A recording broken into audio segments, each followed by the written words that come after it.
dahil sobrang nagtitrending nga itong Pares ni Diwata, ipapakita ko sa inyo kung paano ito niluluto. Napakadali lang nito at pwedeng-pwede mo rin itong pagkakitaan. Gagamit lang tayo dito ng beef brisket. Hiniwa-hiwa ko lang to sa maliliit na cut. Meron din tayong pork belly para sa ating lechon kawali. Sa isang pressure cooker, pagsasamahin na natin yung pork at beef. Lalagyan natin ng tubig, sibuyas, pamintang buo, dahon ng paminta, at konting asin. Takpan at ipe-pressure cook natin to sa loob ng 40 minutes. After 40 minutes, malambot na itong ating pork at beef. Kukunin muna natin yung ating mga meat.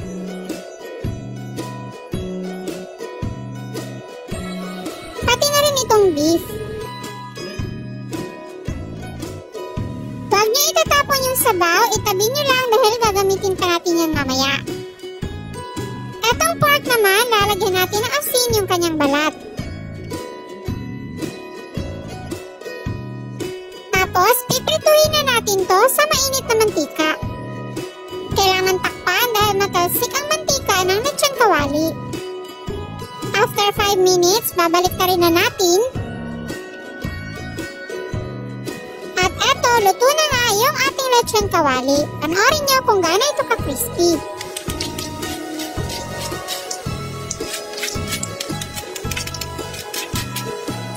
Itatabi lang muna natin to at lulutuin na natin yung ating pares. Magigisa muna tayo ng sibuyas,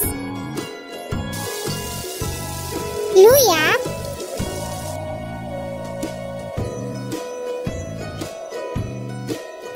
at yung ating bawang.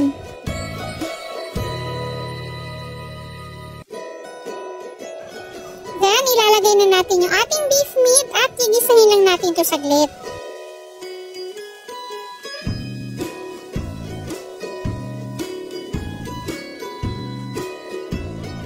Pagkatapos mag-isa, ilalagay na natin yung sabaw na pinakuluan natin kanina.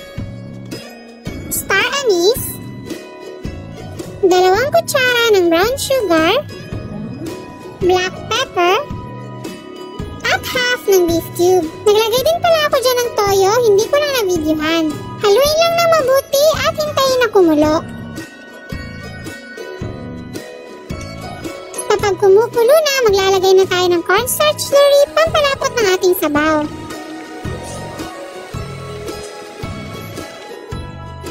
Sakto na yung ganito kalapot. Tapos maglalagay din tayo ng green onions. So, luto na itong ating beef pares.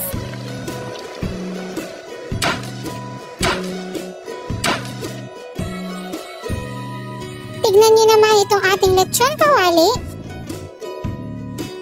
Ayan, at ready to serve na ang ating beef pares overload. Kaya pala ito pinipilahan dahil sobrang sarap pala ng pagkain na to.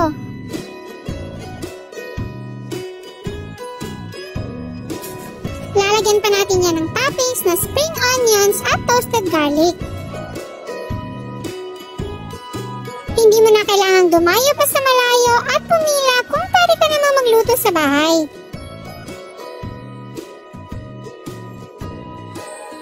Kaya kung gusto mo ang recipe na to, ilalagay ko sa ibaba ang kompletong listahan ng mga sangkap. Sana'y nagustuhan niyo ang ating Pares recipe for today. Enjoy!